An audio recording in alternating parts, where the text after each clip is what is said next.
Saudações, Dux e Duques Tricolores. Aqui quem fala é Duque Tricolor.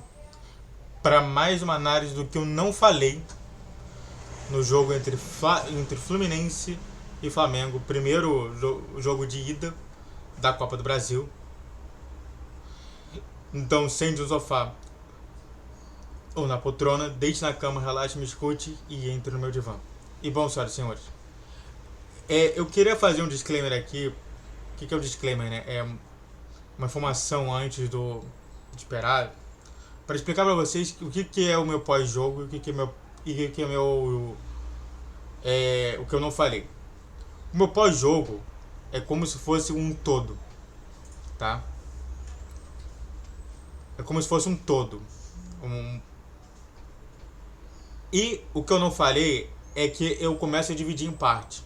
Porque eu fiquei pensando assim, cara, não adianta realmente você tentar explicar o que foi o jogo com apenas um vídeo.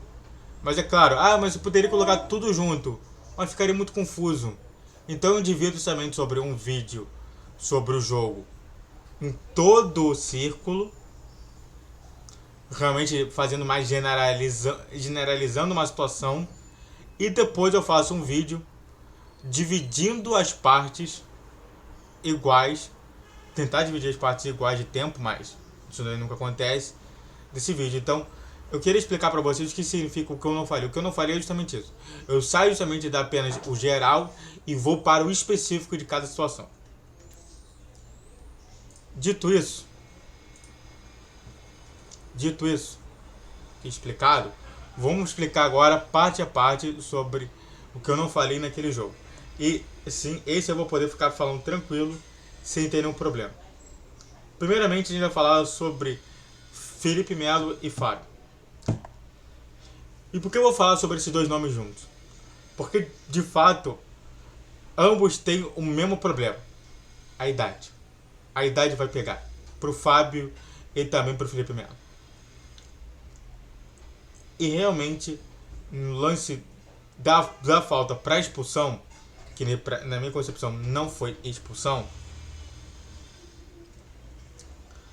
o Felipe Melo ele perde na velocidade e toma o cartão vermelho ao invés de tomar um gol, porque ele perde na velocidade.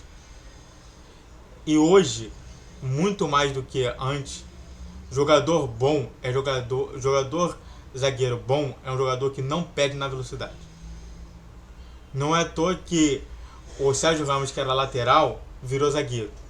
Não é à toa que o melhor time do mundo, o Real Madrid, Barcelona não, o Real Madrid, ele joga com 4 caras que qualquer um deles pode fazer a função de zagueiro, como também qualquer um deles pode fazer a função de lateral tranquilamente.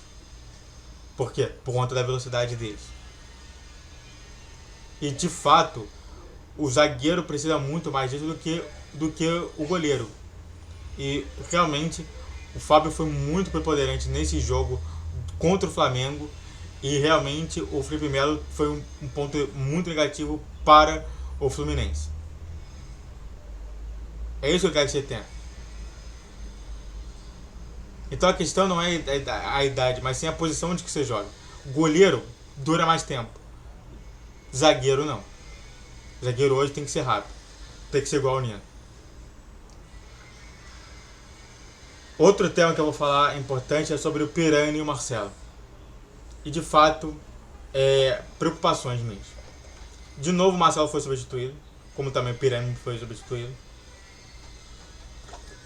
O Marcelo foi substituído por, de novo, ter sofrido com o mesmo tipo de problema físico, que está retendo ele a toda hora ter isso. Isso pode até ser indicativo do porquê, mesmo ele... Que eu fico pensando assim, sabe? Por que o Marcelo, que saiu do Real Madrid como reserva, ele foi parar no Galatasaray e não conseguiu continuar ali? Ou até mesmo o Gabriel Pirani, que também era um jogador do Santos, mas nunca foi justamente uma sumidade, até mesmo nunca foi titular desse time do Santos. Então você deixa uma dúvida no ar. O problema desses dois é que, no caso do Marcelo, sobre as questões físicas, porque as questões de futebol ele é muito bom, você não tem como negar. E sobre a questão do Pirani é sobre a questão futebolística, de entender o que significou essa contratação do Pirani para o Fluminense, que até agora eu não vi nada de diferente dele. Há uma dúvida e é sempre bom esclarecer.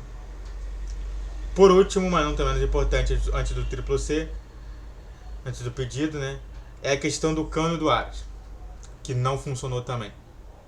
Cano não funcionou. Cano teve uma chance ali que foi muito boa, que teve foi uma das poucas chances que a gente teve com -1.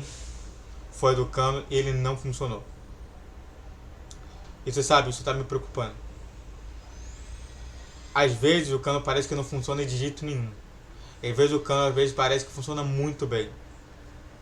Na minha concepção, é óbvio que o Cano está tendo uma oscilação e fica mais preocupante por conta da idade dele.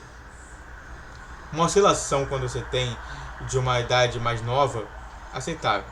De uma idade mais velha, não é tão aceitável. E o John Arias, ele não funcionou muito por conta do time não ter funcionado. Essa que é a diferença. Enquanto o Cano a gente tem que individualizar bastante ele, porque ele não faz parte de toda a formação e de toda a função do Fluminense, o Arias sim. Então o Arias a gente pode apelar mais para o coletivo, o Cano não. E a gente precisa resolver isso até hoje, para ontem. Antes de a gente continuar falando mais sobre outros jogadores e outros temas, se inscreve no canal, faça o tiro para você que é curte, comente, compartilhe, redes sociais da descrição de vídeo, e todos os dias 10, 12, 20 horas, pix na tela e vamos falar mais sobre isso. Guga e Samuel Xavier, que realmente, tecnicamente, deveriam disputar o mesmo espaço. O Guga está jogando muito bem, mesmo com a saída do Marcelo e a entrada dele na lateral oposta do que ele normalmente joga. E sinceramente mesmo deu até mais segurança pro time. Enquanto o Marcelo estava jogando, estava completamente seguro aquele local. E hoje a gente tem que continuar assim o Marcelo, por conta das questões do Guga. O Guga, eu falei pra vocês quando eu falei sobre os jogadores, que eu vi o Guga muito mais como esse cara também pensante. Não é um cara que vai realmente toda hora vir pro ataque, mas é um cara pensante, um cara que vai também fazer a mesma coisa. E eu gostei muito da atuação do Guga. Igualmente do outro lado também do Samuel Xavier, que também diversas vezes jogou de uma maneira também fazendo esse jogador lateral pensante. Sabe? Eu estou muito satisfeito também com os nossos laterais. O Guga, que realmente substitui muito bem. É claro que a gente não pode deixar de mencionar o esquerdinha, que estava também no elenco, que poderia estar jogando, mas colocar ele num clássico, ainda mais numa etapa de final de Copa do Brasil, aonde que temos problemas ali que eu não posso comentar, é muito ruim colocar esse garoto naquele momento. Mas talvez no jogo contra o Botafogo, mesmo sendo clássico, seria interessante colocar. Mas é claro que se ele coloca a questão do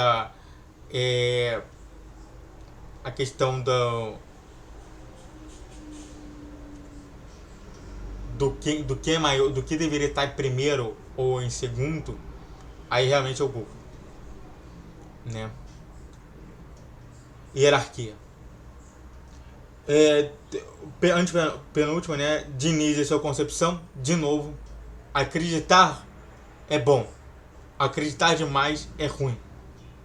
Eu falo sempre o seguinte, que na minha concepção a gente tem que controlar algumas coisas: a sua vontade e a criatividade. Isso daí a gente estuda em psicologia e parece que o Diniz não faz isso. Ele não consegue controlar a sua vontade. Isso é muito ruim para o Fluminense.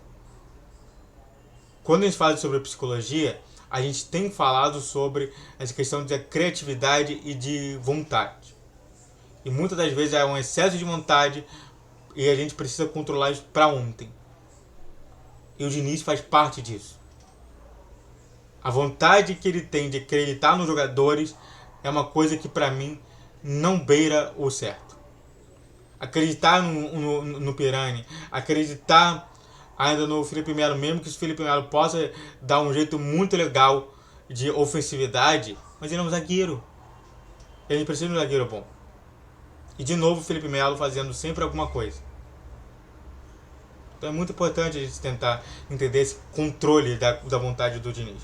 E por último, mas não tão menos importante, Mário Bittencourt. O que adiantou ficar xingando os dirigentes, dirigente do clube do Flamengo? Você sabe, né? Que não era que o jogo contra o Flamengo você não pode conversar com eles. Você tem que conversar com o juiz. Você tem que fazer qualquer coisa para realmente intimidar o juiz. Jogo contra o Flamengo, o primeiro alvo é intimidar o juiz. O segundo alvo é intimidar o juiz e é assim que funciona. Foi assim que a gente ganhou 2 campeonatos brasileiros. 2 campeonatos cariocas seguidos. Foi simplesmente toda hora intimidando o juiz. Pro juiz parar de ser canalha um tempo. Então não adianta. Se foca. É isso que eu te falo. O que eu falo muito sobre a psicologia? É energia. E Mário Bittencourt, você tá usando muito mal essa energia. Não era você que tinha que ficar ali reclamando. Não era você que tinha que ficar ali reclamando. Você não é um gerente qualquer. Você é o presidente do clube. Faça-se fazer esse valor. Muito obrigado a todos que assistiram, eu fico por aqui. Se inscreve no canal, faça o tiro pra você que é curte, comente, compartilhe. Crie sua reação de vídeo, todos os dias 10, 12, 20 horas. Pique na tela. Cheguei a falar um pouquinho sobre o meu pós-jogo aqui, mas eu não posso falar mais nada além disso. Peço desculpa. Saudações tricolores.